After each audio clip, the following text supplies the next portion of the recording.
kita bawa dialektika ini ke level yang lebih matang. Untuk mencapai target kesepakatan, saya akan memperdalam perdebatan tentang Ulfa dan Kirtani. Memperluas visi Sonia tentang melalui konsultan hasil, serta menambahkan dua suasana yang puitis namun tetap membumi di Warmindo tersebut. Simfoni pemikiran di tepian Sleman. Naskah dialog ekstensif staf ANSC, dialektika 5 perempuan strategi. Latar tempat, sebuah Warmindo sederhana di Beran Sleman. Hujan deras mengguyur, menciptakan tirai air yang memisahkan kehangatan warung dengan dinginnya aspal jalanan di depan kompleks Pemkab Sleman. Cahaya lampu neon warung yang agak berkedip memberikan nuansa sinematik pada kepulan uap mie instan yang menari-nari di udara. Tokoh Rania, staf senior. Perspektif spiritual visi. Ulfa, koordinator lapangan. Perspektif kerakyatan sejahtera. Kirtani, analis dampak sosial. Perspektif humanis damai. Tiffany, konsultan komunikasi. Perspektif demokrat inklusi. Sonia, manajer strategi. Perspektif nasionalis kedaulatan. Suara hujan menderu keras di atas atap seng, menciptakan kebisingan statis yang menenangkan namun dominan. Aroma bawang goreng, cabai ulek, dan uap mie instan memenuhi ruangan yang sempit. Kelima wanita ini duduk melingkar di meja kayu panjang, yang permukaannya mulai lembab oleh uap panas dari gelas-gelas teh. Di sudut warung, radio tua menyiarkan lagu keroncong sayup-sayup, kalah oleh deru air yang menghantam bak penampungan di luar. Sesekali, suara petir menggelegar di kejauhan, menambah dramatis suasana sore di jantung Kabupaten Sleman. Rania, merapikan jilbabnya yang senada dengan seragam kantor, menatap butiran air yang mengalir di kaca jendela yang buram. Sore ini Sleman tampak begitu muram, ya?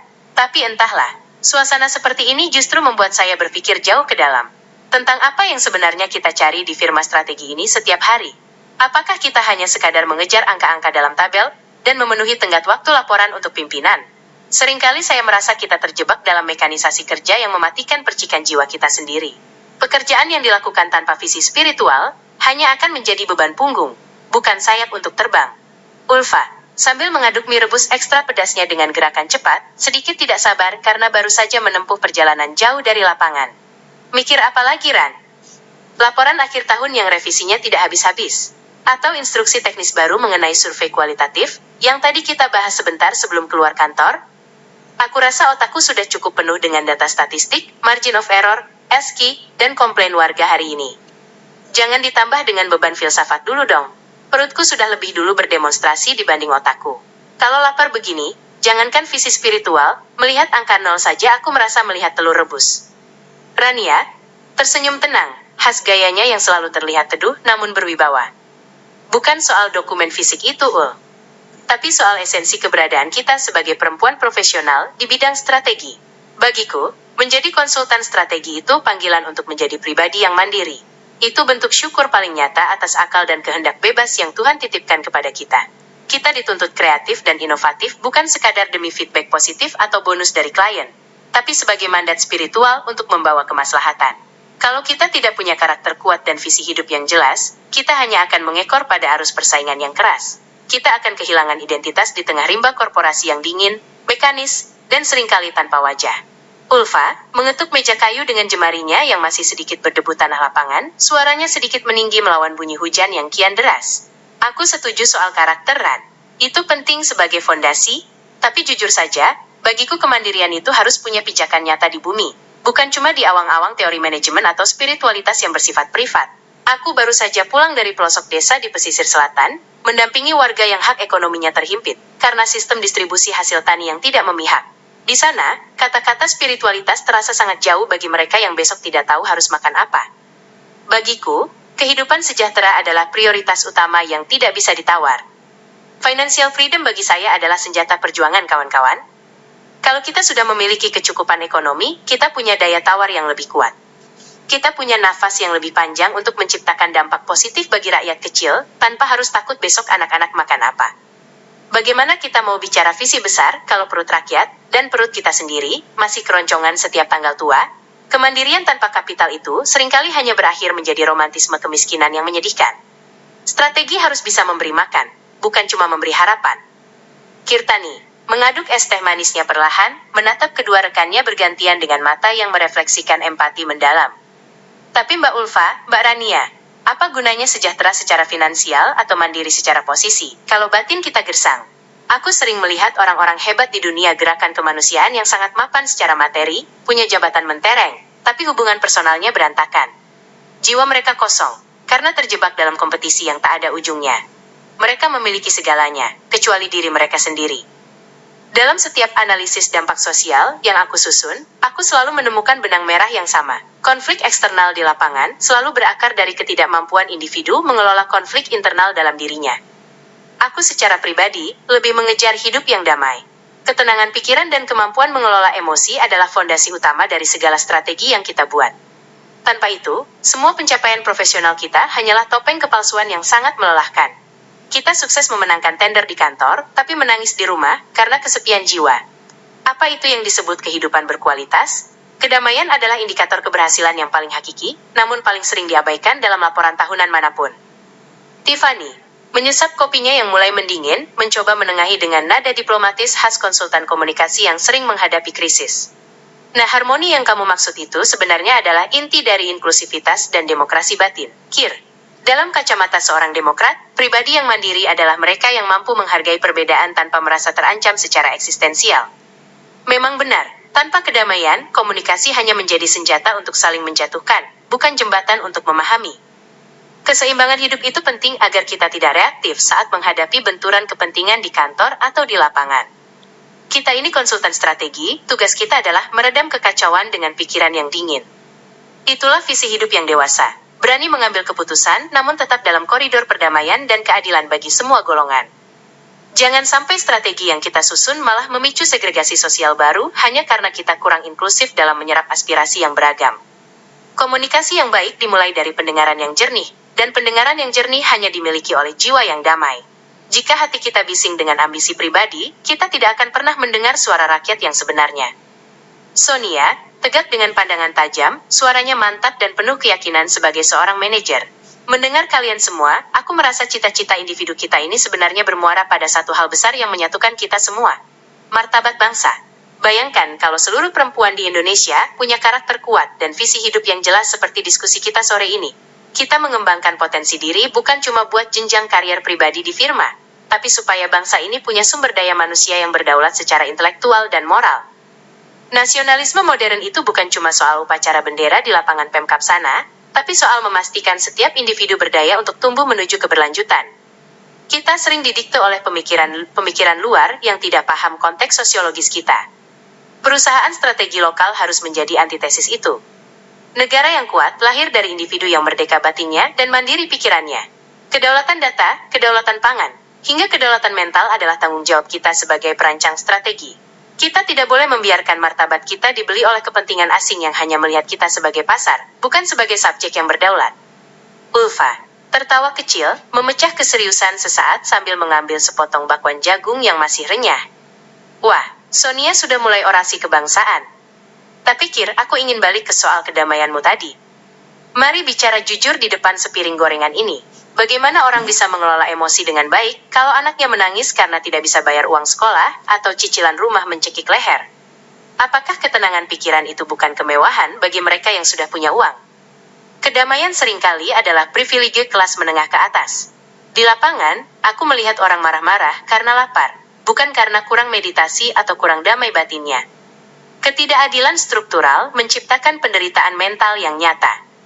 Jadi, keadilan ekonomi harus mendahului kedamaian batin jika kita bicara soal martabat rakyat di level paling akar. Kita tidak bisa menyuruh orang miskin untuk sabar dan damai, sementara hak mereka dirampas oleh kebijakan yang bias kelas. Bagi mereka, kesejahteraan adalah bentuk kedamaian yang paling konkret. Tanpa nasi di piring, filsafat ketenangan hanyalah penghinaan bagi akal sehat mereka. Kirtoni menjawab dengan tenang, tanpa sedikit pun nada tersinggung, sebuah bukti kontrol emosi yang ia agungkan. Justru itu Mbak Ulfa. Jika emosi tidak terkelola, kemiskinan seringkali berakhir menjadi lingkaran kekerasan domestik yang brutal. Aku tidak mengatakan, kita harus abai pada materi, tapi jangan sampai materi menjadi satu-satunya Tuhan yang kita sembah. Jika batin damai, kemiskinan dihadapi dengan kepala dingin untuk mencari solusi kreatif dan kolektif. Kemarahan yang meledak-ledak, justru seringkali membuat rakyat kecil semakin terjepit, karena mereka kehilangan fokus dalam perjuangan. Banyak orang kaya yang bunuh diri atau terjebak adiksi karena tidak punya ketenangan pikiran, kan? Artinya, sejahtera secara materi saja tidak menjamin hidup berkualitas. Keduanya harus jalan beriringan dalam sebuah dialektika yang sehat, tidak bisa saling meniadakan. Perut butuh isi untuk bertahan hidup, tapi jiwa butuh jangkar, agar tidak hanyut di bawah arus penderitaan dan keputusasaan yang merusak nalar manusia. Strategi pemberdayaan ekonomi yang kita rancang di kantor akan gagal total jika kita tidak menyentuh aspek psikososial masyarakatnya. Kita harus memberdayakan dompet sekaligus mentalitas mereka. Rania, menengahi dengan bijak. Kalian berdua benar dalam porsinya masing-masing. Itulah mengapa visi hidup harus mencakup aspek dunia dan akhirat, atau aspek material dan esensial secara seimbang. Mandiri secara ekonomi, agar bisa berzakat dan membantu sesama, seperti yang Ulfa perjuangkan. Namun, tetap menjaga hati agar tidak diperbudak oleh harta tersebut, seperti yang Kirtani tekankan. Kesejahteraan tanpa spiritualitas adalah ketamakan, spiritualitas tanpa kesejahteraan adalah kepasrahan yang pasif. Kehidupan sejahtera tanpa kedamaian batin hanyalah fata morgana yang melelahkan. Ia tampak indah dari jauh, tapi hampa saat didekati. Sebaliknya, damai tanpa usaha mensejahterakan diri adalah kepasrahan yang keliru, dan tidak bertanggung jawab atas potensi diri yang sudah dititipkan Tuhan. Kita harus jadi subjek yang berdaya, bukan objek yang hanya menerima nasib. Kita di firma ini adalah arsitek perubahan. Dan arsitek yang baik harus paham kekuatan pondasi spiritual maupun kekuatan material bangunan yang ia rancang agar tahan terhadap badai zaman. Tiffany, sambil mencicipi kerupuk kaleng yang ia ambil dari meja, suara kriuknya memecah suasana. Dan jangan lupa kawan-kawan, semua karakter ini sedang diuji setiap hari di meja rapat kita. Kalau kita tidak punya prinsip yang mandiri, kita hanya akan menjadi tukang stempel kebijakan klien yang mungkin salah arah secara sosial. Seringkali kita ditekan untuk mempercantik data yang sebenarnya buruk demi menyenangkan pemangku kepentingan. Disitulah integritas kita dipertaruhkan. Kita butuh kontrol emosi saat ide kita ditolak oleh klien yang keras kepala, dan kita butuh inklusivitas untuk mendengarkan perspektif rekan kerja yang mungkin berbeda. Inovasi strategi itu lahir dari keterbukaan, bukan dari pemaksaan kehendak atau ego jabatan. Seringkali strategi yang paling efektif muncul dari suara yang paling pelan di ruang rapat, tapi kita terlalu sibuk dengan suara kita sendiri yang merasa paling ahli. Demokrasi dalam berpikir adalah kunci efektivitas organisasi. Kita harus belajar untuk tidak hanya bicara, tapi benar-benar menyimak. Sonia, mengangguk setuju. Tepat sekali, Tiff. Strategi yang kita buat bukan cuma untuk profit perusahaan, tapi bagaimana kebijakan itu menyentuh kualitas hidup masyarakat luas. Pimpinan selalu menekankan bahwa kita harus melihat dampak jangka panjang, bukan sekadar quick wins yang dangkal dan bersifat kosmetik. Keberlanjutan itu bukan slogan pemasaran, tapi komitmen moral. Jika strategi pembangunan yang kita rancang hanya menguntungkan elit, namun meminggirkan masyarakat lokal atau merusak lingkungan, maka kita gagal sebagai konsultan yang punya martabat nasional. Kita harus berani mengambil keputusan yang dampaknya positif bagi kemajuan negeri ini secara luas, meskipun itu berarti kita harus berdebat keras dengan pemberi proyek. Etika profesi adalah bagian dari kedaulatan diri. Kita tidak boleh menjual integritas hanya demi memperpanjang kontrak atau mendapatkan pujian semu. Bangsa ini butuh konsultan yang berani berkata jujur, bukan yang hanya pandai menjilat. Kirtani tersenyum tipis. Lucu ya, kita berlima punya pandangan yang sangat kontras jika dilihat sekilas. Rania yang sangat religius filosofis, Ulfa sang pejuang rakyat yang sangat praktis ekonomis, Tiffany sang penengah yang diplomatis, Sonia sang nasionalis yang idealis, dan aku yang mungkin terlalu fokus pada rasa batin. Tapi justru perbedaan ini yang membuat produk strategi kita menjadi inklusif dan multidimensional. Kita belajar berdemokrasi setiap hari di meja makan sederhana seperti ini, sebelum kita membawanya ke meja perundingan formal yang kaku. Perbedaan sudut pandang ini adalah aset, bukan hambatan. Bayangkan jika kita semua berpikir sama seperti robot, tidak akan ada inovasi. Yang ada hanyalah gema dari satu suara yang monoton. Keberagaman perspektif adalah nyawa dari kreativitas strategi. Dalam perbedaan, kita justru menemukan kelengkapan informasi yang tidak mungkin didapat sendirian. Ulfa meletakkan sendoknya ke mangkuk yang sudah bersih tak bersisa, tanda ia sudah menyelesaikan kebutuhan fisiknya. Intinya, kita semua di sini sedang berproses untuk upgrade diri secara total, ya? Aku ingin sejahtera, supaya kalau ada warga yang butuh bantuan advokasi atau sekadar biaya darurat sekolah, aku sudah selesai dengan urusan dapurku sendiri. Aku ingin tangan di atas, bukan tangan di bawah. Aku tidak ingin lagi bingung membagi jatah makan bulanan dengan dana darurat lapangan. Aku ingin menjadi dampak yang nyata, bukan sekadar simbol perjuangan di media sosial yang seringkali kehilangan substansi di balik filter foto yang bagus.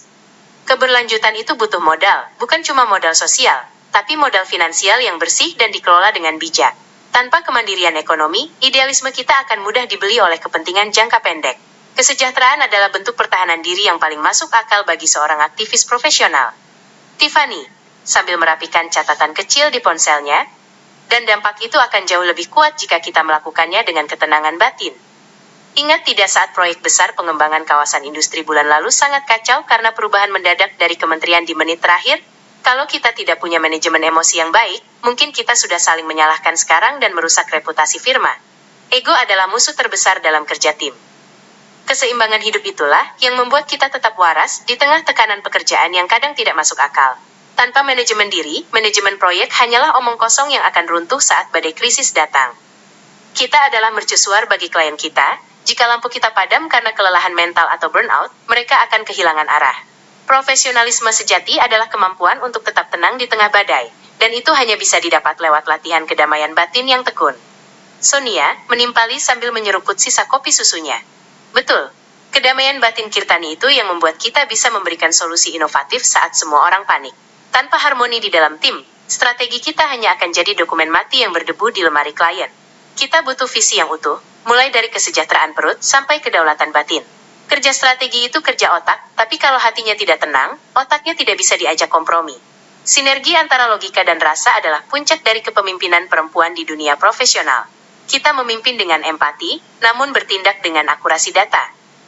Rania menatap satu persatu rekan kerjanya dengan nada tulus. Benar sekali rekan-rekan. Semua keinginan ini menjadi mandiri, hidup damai, dan mencapai sejahtera, adalah satu kesatuan yang tidak bisa dipisahkan secara kaku. Ketenangan pikiran adalah kunci, agar kita tetap lurus pada visi hidup kita masing-masing. Supaya saat kita merancang strategi di kantor besok pagi, setiap keputusan yang kita ambil lahir dari kejernihan hati, bukan karena tekanan jabatan, ambisi buta, atau emosi sesaat yang destruktif. Kita ingin kehidupan yang berkualitas, bukan hanya kehidupan yang sibuk mencari validasi dunia, atau angka-angka pertumbuhan yang hampa makna. Kita mengejar keberkahan dalam setiap baris laporan kita. Itulah kemandirian yang sejati, saat kita tidak lagi diperbudak oleh ketakutan semu atau ekspektasi orang lain yang tidak relevan dengan tujuan hidup kita. Ulfa menarik napas panjang menatap hujan yang mulai mereda menjadi rintik-rintik tipis yang menghadirkan aroma tanah basah yang segar. Wah, Rania, kalau kau bicara begitu, rasanya aku siap menghadapi revisi laporan setebal apapun besok pagi. Asal tujuannya jelas untuk kesejahteraan rakyat yang berdaulat. Aku merasa seperti di-charge ulang baterai semangatku. Ternyata, bicara soal makna itu perlu juga ya, sesekali, di sela-sela mengejar target kualitatif dan kuantitatif yang melelahkan. Warmindo ini benar-benar saksi bisu transformasi pemikiran kita. Tiffany tertawa lepas menepuk bahu Ulfa. Dan asal kita tetap bisa makan mie instan bareng di sini kalau otaknya mulai berasap karena mikir strategi ya. Jangan lupakan harmoni perut kita sendiri. Warmindo ini harus masuk dalam daftar infrastruktur penunjang utama firma. Mungkin kita perlu menyarankan untuk membuat kantor satelit di sini agar ide-ide brilian lebih cepat keluar.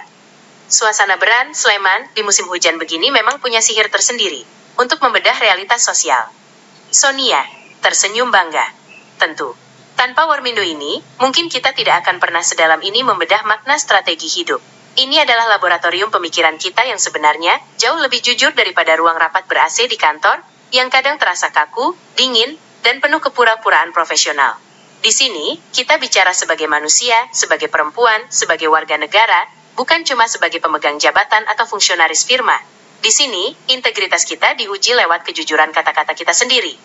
Kirtani menutup pembicaraan. Setuju. Ternyata strategi paling hebat bukan lahir dari ruang rapat yang mewah, tapi dari obrolan jujur di bawah rintik hujan Sleman. Kedamaian batin memang kunci segalanya untuk melihat dunia yang lebih adil dan bermartabat. Mari kita jaga api diskusi ini, agar tetap menyala meski hujan di luar sana berusaha memadamkannya. Kedamaian bukanlah ketiadaan konflik, melainkan kemampuan untuk mengelola konflik tersebut dengan kebijaksanaan. Rania bangkit dari duduknya, merapikan tas kerjanya yang penuh berisi berkas-berkas penting. Baiklah kawan-kawan, mari kita pulang dengan hati yang lebih penuh. Besok pagi, kita bukan hanya staf kantor biasa yang menjalankan rutinitas, kita adalah pejuang kemandirian, kedamaian, dan kesejahteraan untuk bangsa ini melalui setiap lembar laporan yang kita susun dengan penuh integritas. Ingat, pertumbuhan berkelanjutan dimulai dari diri kita sendiri sore ini. Mari kita buktikan bahwa perempuan di dunia strategi mampu membawa perubahan yang lebih manusiawi, berdaulat, dan berlandaskan kasih sayang. Suara hujan kini hanya terdengar sebagai rintik-rintik lembut yang tenang, memberikan melodi penutup yang manis dan haru. Kelima wanita itu bangkit dari meja kayu yang lembab, membayar pesanan masing-masing dengan sapaan ramah pada penjaga warung yang sudah hafal kebiasaan mereka, dan berjalan menuju pintu keluar dengan langkah yang terasa lebih ringan, seolah beban pekerjaan mereka baru saja dilarutkan oleh air hujan. Sinar lampu warmindo yang kekuningan berpendar di genangan air di halaman, memantulkan semangat baru yang mereka temukan sore itu. Sonia, besok rapat jam 8 pagi tajam dengan klien dari Jakarta kan? Siapkan argumen kedaulatan kita ya. Jangan mau didekte kebijakan yang tidak pro rakyat. Kita tunjukkan bahwa firma kita punya standar moral yang tinggi dalam strategi pembangunan. Kita bukan cuma menjual jasa, kita menawarkan solusi bagi masa depan bangsa. Tiff, pastikan dek presentasinya sudah mencerminkan visi inklusivitas kita. Ulfa, tertawa lepas sambil membuka payungnya yang berwarna cerah. Tenang saja, energiku sudah penuh berkat mie instan ekstra pedas dan debat berat sore ini. Sampai ketemu besok di medan laga kawan-kawan. Aku akan bawa data lapangan yang paling tajam untuk menangkis klaim-klaim mereka yang hanya duduk di balik meja. Data tidak akan berbohong jika kita punya hati untuk membacanya. Tiffany, aku akan pastikan narasi presentasi kita besok sangat inklusif, persuasif, namun tetap diplomatis. Kita akan mengetuk pintu nalar dan hati mereka sekaligus. Kir, pastikan analisis dampak sosialmu sudah siap dengan data kualitatif terbaru dan narasi yang menyentuh sisi humanis ya. Kita buat klien kita paham bahwa di balik angka-angka statistik itu ada nyawa, ada keringat, dan ada masa depan manusia yang harus kita jaga. Kirtani, mengangguk lembut sambil memakai jaketnya yang hangat. Siap, Tiff. Hatiku sedang tenang sekarang, ide-idenya pasti mengalir lancar seperti hujan tadi. Aku akan tambahkan studi kasus mengenai dampak psikologis relokasi lahan, agar mereka berpikir 2 kali sebelum menggusur tanpa rencana mitigasi yang damai. Strategi yang baik tidak boleh melukai martabat manusia. Sampai jumpa besok pagi. Rania, hati-hati di jalan semua. Jalanan mungkin licin, tetap waspada dan pelan-pelan saja. Ingat, tetap damai, tetap mandiri, dan tetap fokus pada pertumbuhan yang berkelanjutan untuk kita semua. Sampai bertemu di puncak perjuangan masing-masing. Semoga hari esok lebih baik dari hari ini. Mereka melangkah menembus gerimis Sleman menuju kendaraan masing-masing. Lampu-lampu jalan mulai menyala satu persatu di sepanjang kompleks Pemkab, membelah temaram senja yang basah namun terasa hangat oleh semangat persaudaraan intelektual. Di bawah payung yang berbeda-beda warna, mereka membawa misi besar di pundak masing-masing untuk mewujudkan kemandirian, kedamaian, dan kesejahteraan bagi sesama manusia melalui meja kerja mereka. Strategi hidup mereka kini bukan lagi sekadar wacana intelektual di meja warung, melainkan komitmen suci yang akan mereka bawa ke setiap napas pekerjaan mereka esok hari demi martabat bangsa yang mereka cintai. Hujan mungkin telah membasahi bumi Sleman, namun percakapan itu telah menyirami jiwa-jiwa mereka hingga tumbuh menjadi pohon tekad yang kokoh, rimbun, dan berakar pada nilai-nilai kemanusiaan yang abadi. Esok hari, mereka akan kembali bekerja, bukan sebagai sekrup mesin birokrasi, melainkan sebagai mesin perubahan yang memiliki hati dan nurani.